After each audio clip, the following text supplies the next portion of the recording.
We are now in week 8 of the Elestrals Championship League, the second to last week, and I'm up against Alex piloting Thunder and Earth. This is a very scary type combination in general. I think it's the most meta one that any of us have access to, considering we've seen Thunder Nexus just splash in Earthquakes and Icirruses and do very well in constructed tournaments, with the only card it really missing, well, the only card Alex really doesn't have in his card pool being Tsunami, but that's not a major component of it. It's just a nice counter tool to have. So what can I possibly do against this scary type combination? Because as I've expressed in previous weeks, Thunder and Earth just even individually are very daunting to face in my deck. They just have so much better utility and just in general do stuff way better. Sure, it doesn't do some of the stuff like what my deck can do, but in terms of just basic game mechanics that you want to have access to, such as removal, consistency, they've got it. And well, the simple answer I came up with is I'm not going to try. I'm just going to play a deck that I've been wanting to all season. And what is that deck, you might ask? Well, it is Turbo Majesty, because I have this float here I've been wanting to use. I was originally going to save this deck for my final week match against Cerebro, but as I was conceptualizing this list, I actually think it's pretty decent into Alex. Like, if I can just get a Majesty on board and bait some removal with stuff like Foamy, Alex is going to have the perfect combinations like Zeus, Demeters, Artifacts, Tectoros, you name it, just to be able to sink the Majesty low enough to attack over. So that seems pretty good, because, I mean, what else do I run that also dies to Earthquake? Like, that's just my entire deck, but also it isn't very prone to those sink/buff effects to be able to attack over. There's nothing really. Majesty is the biggest thing Water's got. So as I mentioned, this is a Turbo Majesty list, so of course I've got my 3 Majesty, 3 Tadpuff, and 3 Poseidon. If you're unfamiliar with the Turbo Majesty concept, you use Tadpuff's effect to expend a water to special cast itself in attack position. Then, if you don't have a Poseidon already on board, you cast the Poseidon, and then you get to use Poseidon's effect to Nexus a Spirit onto Tadpuff. At that point, it's got 2, so you can use your Ascend per turn to be able to bring out the Majesty just from nothing on board, or at least no Elestrals on board. And I really like this against a deck that has a lot of control that can easily attack over stuff, pop stuff with Earthquake or other removal cards.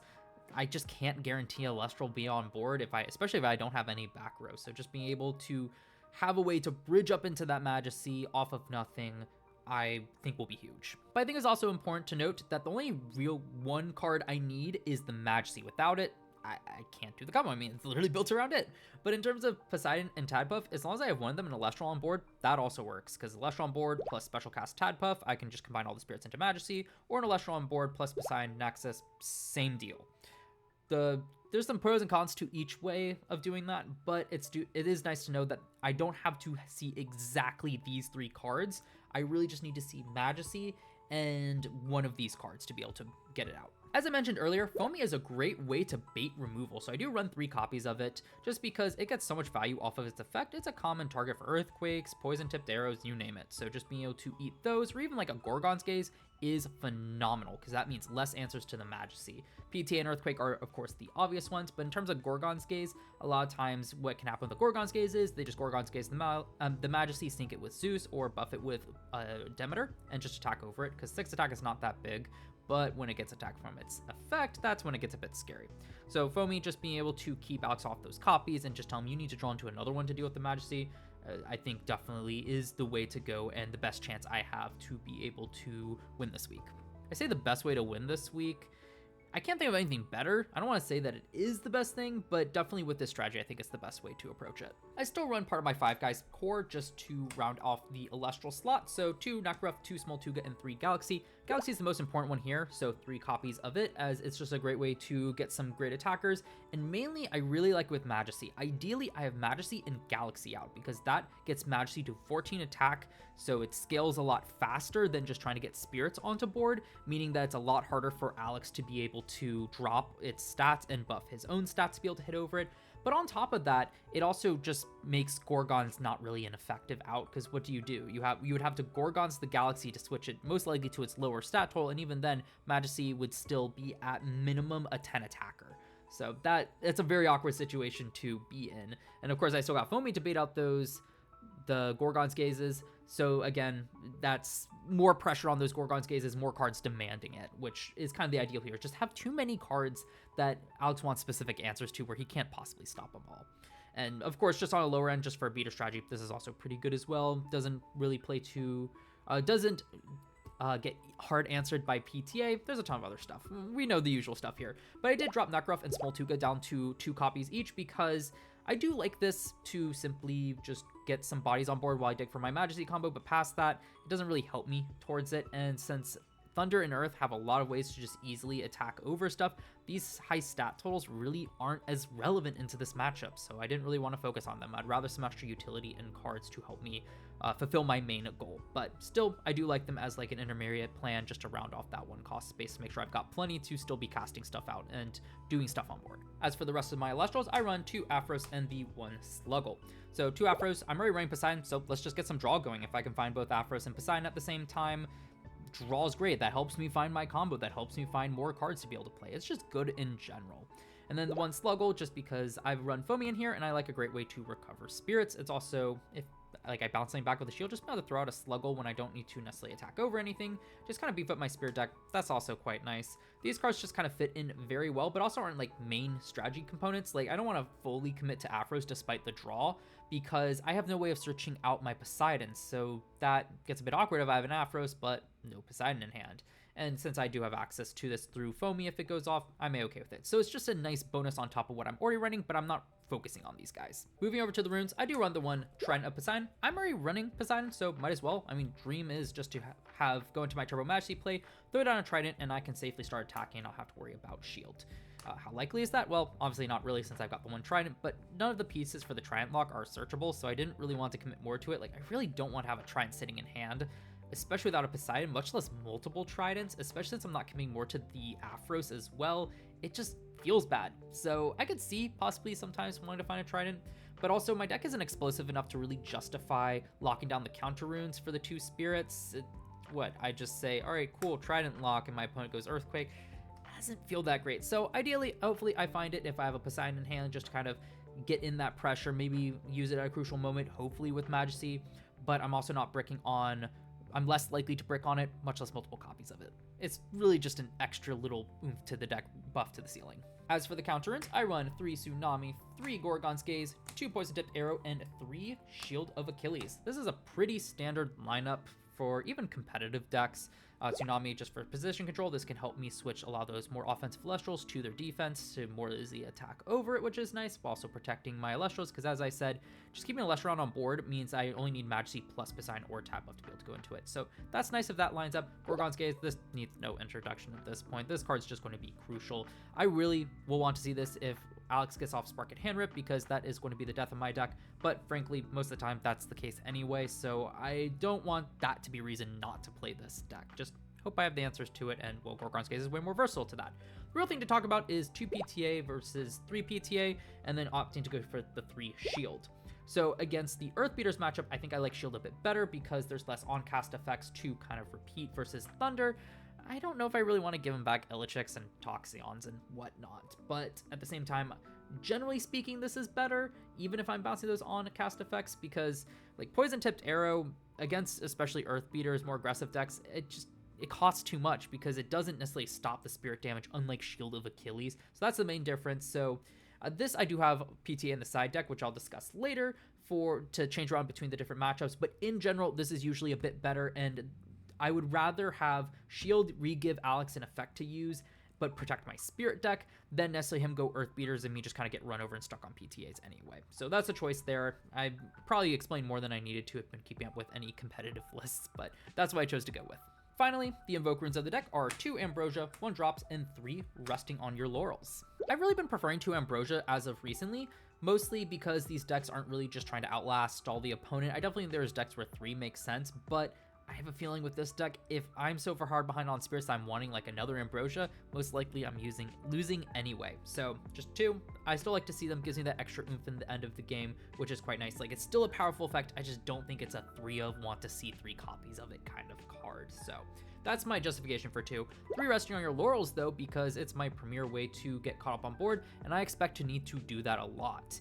Regardless if Alex ascends or does Viscerous stuff or even goes Icirrus, I can attack over it and then gets out another Elestral. Just even him throwing out a Divine Rune puts enough spirits on board. Like mine, I'm not throwing out a lot of spirits until I go to the Majesty combo. So this should be live more often than not, and I need to make sure I'm not falling too far behind, and this is just such an efficient way to do it. I expect it to be live most of the time, or if I'm drawing to the late game, I'm winning anyway because I got my Majesty combo out. So that to me, I need this card, no questions asked. As for the 1-drops, this goes in place of the Nog. I just think being able to shuffle back in cards will be a bit better since I just run so many combo pieces here, and I really only need 1 copy of each of these. If I'm seeing multiple, they're just kind of bricks in hand more often than not, well, most likely. Maybe not the Poseidon with Afros, but definitely the multiple Majesties and the multiple Tadpuffs. So being able to shuffle those back and to find more useful cards, phenomenal. This also can be used if I need just a better starting hand. I don't have to mulligan for it. I can just use drops, maybe shuffle back in some combo pieces to just kind of get established is an option. That's probably the least likely use of it. But also maybe in the late game, if I really just need to establish that Majesty, like I've got 2 combo pieces, I'm just missing the 1. This can be a way to try to last-ditch effort to draw into it. Now only the 1 copy because I don't want to use multiple copies of this in the game. Same reason why I've only been running 1 Nog. Now, of course, that means I'm less likely to find it if I have just a cluttered hand to be able to unclutter it. But at the same time, if I, what is the difference between 1 or 2? Not enough for me to feel comfortable sometimes finding the second one and having it being a brick anyway. It just feels weird to just run this to unbrick my hand if it could potentially brick my hand. That's my justification for 1 copy. So hopefully I'll see it, and if not, oh well. I just think whenever I do see it, it will actually be useful. So 1 copy feels good, just like Nog has been. Moving over to the Spirit deck, I run 2 Vipyro and just 18 of the Leviathan here. The only Fire Elestrals I run are the 2 of Nekruff, so let's just run the 2 Spirits for those and dedicate the rest to water because it's either neutral or water. It's pretty straightforward here. As for the side deck, there's only 1 card I am definitely going to be siding in 100%, and that is Poison Tipped Arrow for 1 Shield of Achilles if Alex is on Primary Thunder over Earth Beaters. And that's because this card will be crucial to make sure I don't get locked down by Icirruses. Astrabbits is great against, even just I've got a body on board and I want to make sure I can get rid of a Spark It. Like against Earth, the threat of him attacking Spirit deck and Poison Tipped Arrow then causing me a lot of spirits, I think is a lot less prevalent, and just getting rid of them, as I mentioned, just feels so much better. So I want to have this for that matchup over the Shield, because Shield, while nice, does give Thunder Nexus a lot of value just to replay stuff, and I still have to deal with it the following turn anyway. And this deck isn't aggressive enough to really just say, oh, I need a turn to stall to find a better answer to it. No. I'd rather just get rid of it. So 1 PTA for that reason over the Shield.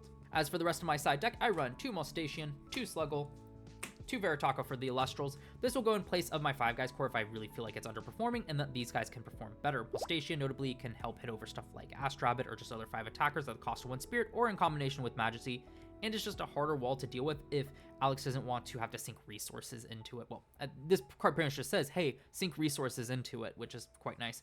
2 extra Sluggle if I just want more ways to recover and stall out a bit longer. That might also be nice, though I imagine contesting Elestrals probably better since why this is a side deck card, but I'm also playing it by ear because, well, I won't know until the game.